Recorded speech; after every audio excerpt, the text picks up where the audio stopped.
닥터맘의 자폐사이언스 오늘은 유기상 검사 다시 보기 5번째 시간입니다. 장내 미생물 대사에 대해 알아보겠습니다. 장을 먼저 고치려다가 오히려 더 망가지는 이유에 대해 깊이 있게 살펴보겠습니다. 장치료에 대한 유의사항을 살펴보겠습니다. 유기상 검사 결과지를 받아 들었을 때 부모님과 의료진 모두 가장 먼저 눈이 가는 것은 장내 미생물 파트입니다. 아라비니톨 수치가 높으면 곰팡이균이나 칸디다 증식을 의심하고 인디칸 수치가 높으면 유해균 과다 증식을, 페닐아세테이트가 높으면 박테리아 대사 산물 증가를 확인합니다.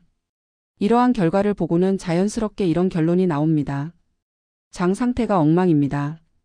균부터 잡아야 합니다. 칸디다 치료부터 시작하죠. 다행히 제균 치료가 효과가 있기도 하지만 제균 치료 후에 오히려 임상 증상이 악화되는 경우가 있습니다. 초기 개입으로 항진균제, 항생제 또는 강한 허브 제제를 투입했을 때 예민함 증가, 발달 퇴행, 수면 장애 등 임상 양상이 나타날 수 있습니다. 이는 단순한 명현 현상이 아니라 대사 붕괴의 가능성을 시사합니다. 장내 미생물 마커의 본질적인 의미를 이해하는 것이 중요합니다. 높은 장내 세균 대사물 수치는 단순히 유해균의 존재만을 의미하는 것이 아니라 숙주의 처리 능력이 저하되었음을 나타냅니다. 예를 들어 단순 과식으로 인한 경우는 식이 조절로 해결 가능하지만 전자전달계의 병목 현상으로 인한 면역 제어 실패 및 장 점막 붕괴는 더 심각한 상황입니다. 즉 곰팡이가 강한 것이 아니라 아이의 에너지가 약한 상태라는 것을 알아야 합니다. 장 상피세포는 몇 가지 특징과 취약성을 가집니다. 세포 분열이 매우 빨라 막대한 에너지를 요구하며 영양 흡수와 방어벽이라는 이중 역할을 동시에 수행합니다. 특히 미토콘드리아 의존도가 극도로 높기 때문에 전자전달계에 스트레스가 발생하면 가장 먼저 기능이 떨어지게 됩니다. 에너지 결핍과 장 누수 진행 과정은 다음과 같습니다. 먼저 에너지 즉 ATP가 부족해지면 타이트 정션의 유지가 실패하게 됩니다. 이로 인해 점막 회복이 지연되고 장 누수가 발생하며 아라비니톨과 같은 부산물들이 혈액으로 유입됩니다. 따라서 높은 수치는 원인이 아니라 에너지 결핍의 결과물이라는 점을 명심해야 합니다. 준비 없는 항균 치료, 즉 제균 치료는 위험성을 내포하고 있습니다. 전자전달계와 NMDA가 불안정한 배경에서 항진균제, 항생제, 강한 허브 등을 성급하게 투여하면 치유 과정이 아닌 감당 불가능한 공격이 될 수 있습니다. 이는 불면, 공격성, 감각, 과민 등 다양한 신경계 증상을 유발하는 부작용으로 이어질 수 있습니다. ETC와 NMDA가 불안정한 상태에서 강력한 항생제, 항진균제, 강한 허브 제제를 투입하면 어떤 일이 벌어질까요?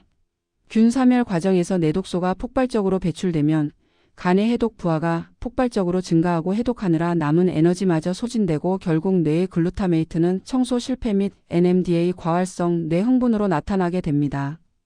계속 악순환의 고리를 만들게 되는 것입니다.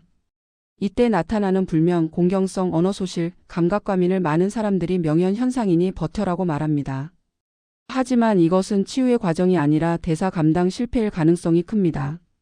쉽게 장은 화분, 미생물은 흙 속의 균, 에너지는 식물을 살리는 물과 햇빛에 비유할 수 있습니다.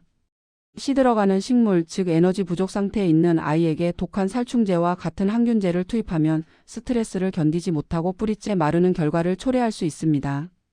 장은 고치는 대상이기 이전에 우리 몸의 거울과 같습니다.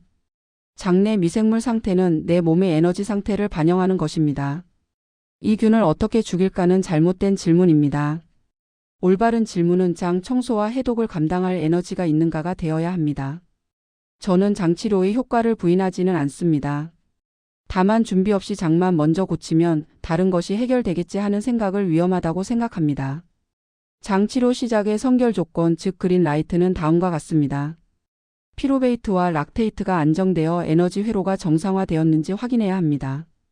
퀴놀리네이트 수치가 감소하여 뇌 염증이 줄었는지, 글루타메이트가 안정되어 신경계의 여유가 확보되었는지도 중요합니다. 마지막으로 수면 및 컨디션이 회복되어 기초 체력이 갖춰졌는지도 필수적인 조건입니다. 장치료 전 질문 4가지를 말씀드립니다. 첫째, 지금 나타나는 증상이 원인인가 아니면 전신 대사의 결과물인가? 둘째, 균 사멸로 인한 독소를 감당할 에너지가 과연 있는가? 셋째, 투여하는 치료가 진정한 치료인가 아니면 또 다른 공격인가? 마지막으로 이것은 고쳐야 할 대상인가 아니면 기다리며 지켜봐야 할 대상인가? 이 질문들을 통해 보다 신중한 접근이 필요합니다. OAT 시리즈 전체 요약은 순서가 핵심입니다. 첫째, 에너지 회복. 둘째, 신경 전달 안정. 셋째, 메틸화 정상화. 넷째, 해독 지원. 마지막으로 다섯째, 장 치료 및 균형을 맞추는 순서로 진행되어야 합니다. 소변 유기산 검사의 진정한 의미는 무엇을 더 해줄지 찾는 검사가 아닙니다. 오히려 지금 무엇을 하지 말아야 할지를 알려주는 검사입니다. 결론적으로 에너지를 채우면 장은 스스로 균형을 회복하게 될 것입니다. 기초 공사를 한 후에도 장내 문제가 있는 경우 이후에 하는 것이 훨씬 부작용이 덜하고 효과가 좋습니다. 경청해 주셔서 감사합니다. 다음에 다른 내용으로 뵙겠습니다.